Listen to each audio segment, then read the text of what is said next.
This is the Tiger Fan Zone on 100.7 The Score. Good Wednesday evening and welcome into High School Fan Zone on 100.7 The Score. It's good to be back. We were not here Monday because I was not here Monday, had a medical situation and decided to not have a show. We're going to jump right into the Tiger Fan Zone with girls basketball coach Trent Hilliard. Trent, how long have you – I know you've been there at least since I have had my website. What's your tenure right now? This is my 11th season there at Friendship. So. And I want to make sure people understand what you've done at Friendship is amazing. What you started at Lubbock Cooper for the program that's in place now, you were one of the architects of that. And there's been a lot of good coaches at Lubbock Cooper, but you helped get that started. How long were you there? I was there for 13 years. I spent the first 4 as an assistant under Mike McCann, and then was there 9 years as a head coach. So there was a pretty good boys coach there at the time too, wasn't there? So there's been a few of them that have been through. But yeah, when I first started there, Steve Gomez was over there on the boys' side, and learned a lot from him just in those years before he went to LCU. This is something I just learned last year, and you laughed at me when I said that. I was sitting there at the Lubbock High girls game, and I was bored, old man ADD, and I looked up on the wall. There's assistant coach Trent Hilliard, Lubbock High boys, right? That's right. So in 92 through 95, I was the boys' assistant coach under Ron Vick there at Lubbock High, and we were fortunate to have some pretty good runs and put some banners on the wall at Lubbock High, and that's always a difficult thing to do at Lubbock High because your numbers put you up in the at that time we were 5A when 5A was the largest classification, but your athletic numbers are always a lot smaller, usually 2 classifications smaller. But you're getting so many kids there because of the exceptional academic programs that they have. It pushes your numbers up. And so it's always been that struggle there, and we were fortunate to have a great run of kids when I was there and get to the regional quarterfinals and so I have a couple of banners on the wall there, and I've kind of bounced around the Lubbock schools, I guess you could say, because I'm a Monterey grad, and I graduated from Monterey back in 1985, and then got the opportunity to spend some time at Lubbock High, and then at Lubbock Cooper, and now at Friendship. So I've kind of hit the ISDs around the area.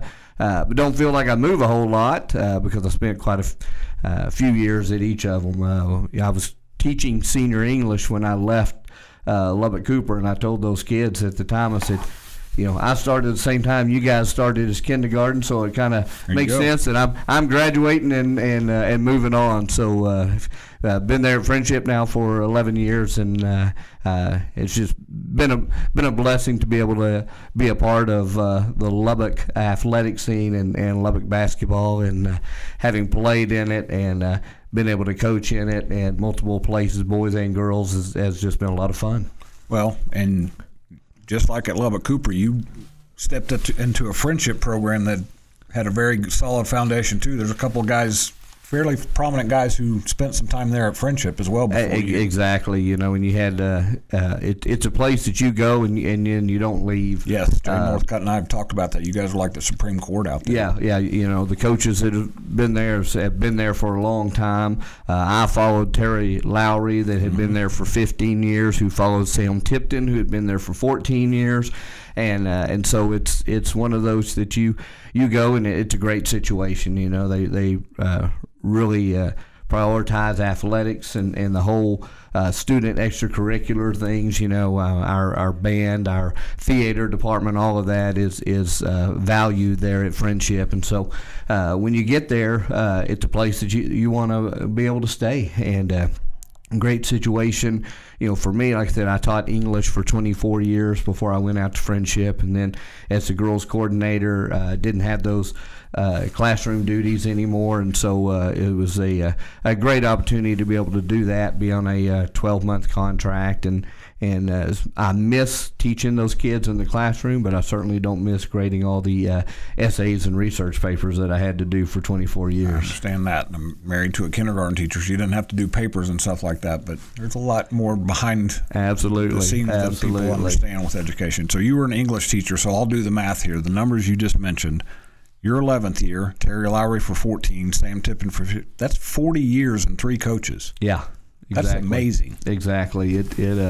You don't find that in the high school ranks. You don't find it anywhere really, but certainly not in the high school ranks where you have coaches that go and stay for an extended time like that. And when you have that and you have an athletic department that allows you to put in your systems and grow your cultures and do that, then it certainly adds to the success. It makes it so it's easy because now you get those kids, you get other coaches that are coming in that everybody knows the expectations, they know what you're doing, and we've had a lot of stability at our middle schools.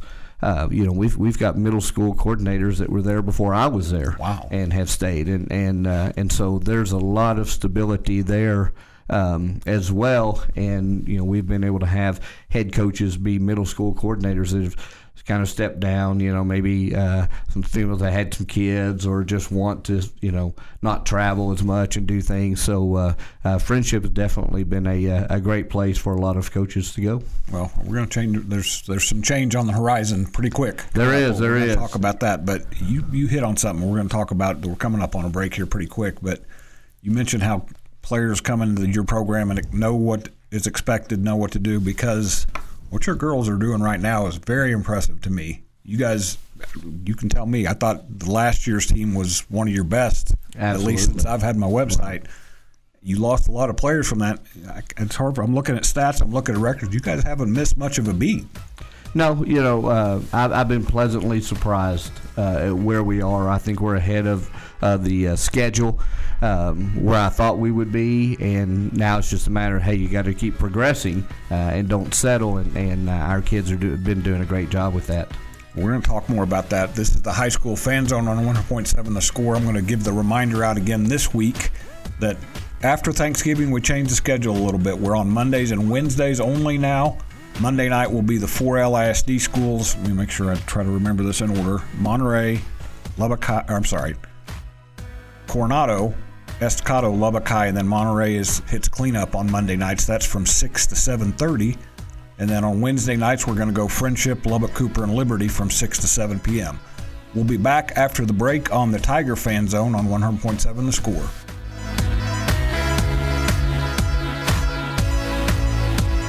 Breaking down Friendship sports. This is the Tigers Fan Zone podcast from 100.7 The Score.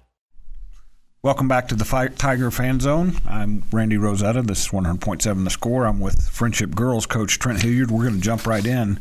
13-4, and when I've followed along this time of year football and early season basketball kind of makes my head swim, but I've kept up with you guys.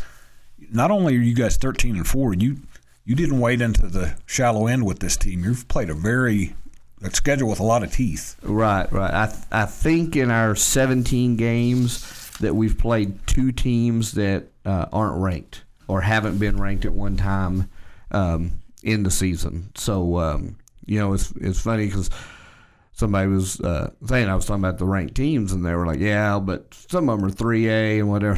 It doesn't matter when you talk about girls basketball. Mm-hmm. And especially in West Texas out here, that the level is not any different than what you're going to find at 6A. Sometimes maybe the athleticism will be a little bit different, but the skill set and what you can do and what those kids, they live in the gym and they do it year round and have been forever, and so those kids are going to be really good. And so we've played a tough schedule. We always do that to try to prepare ourselves for the district and for the playoffs. And so it's just one of those things that I always feel like's better. Looking at the schedule before the year, I was kind of going, well, I hope that with our new kids and trying to get those kids going, that we can be about 500. And as you said, we certainly have exceeded that to this point, being 13-4. Well, and it doesn't exactly let up. You go Friday night, go to Hobbs, New Mexico, which if folks aren't familiar with, I believe Hobbs was ranked top 5 over there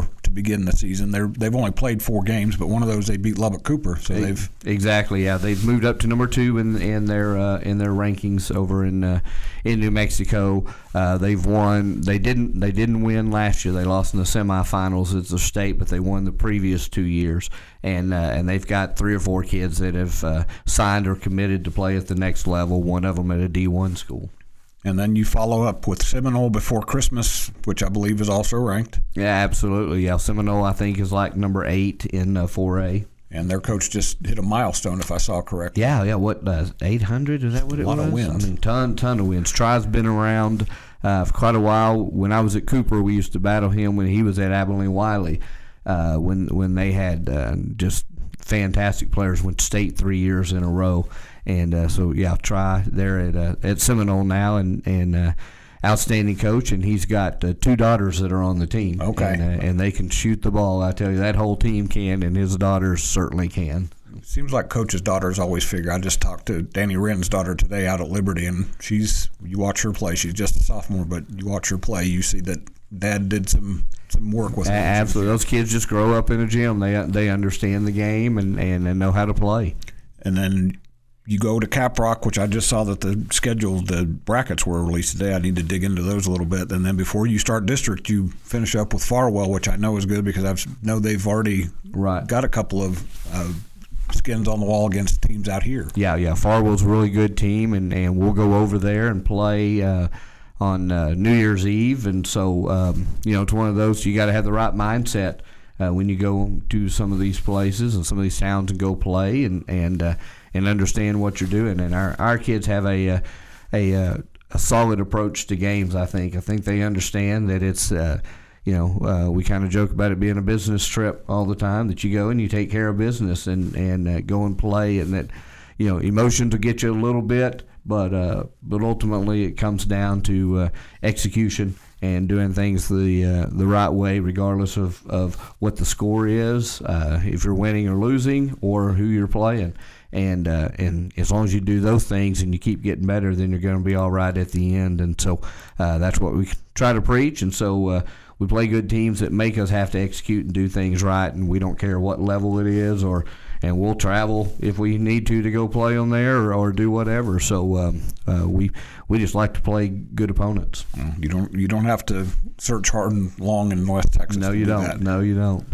So just to put this in perspective, 33-4 last year, was that the school record for wins? It was school record for wins and the fewest amount of losses as well. So. Lost 4 starters, and you're just right by 13-4.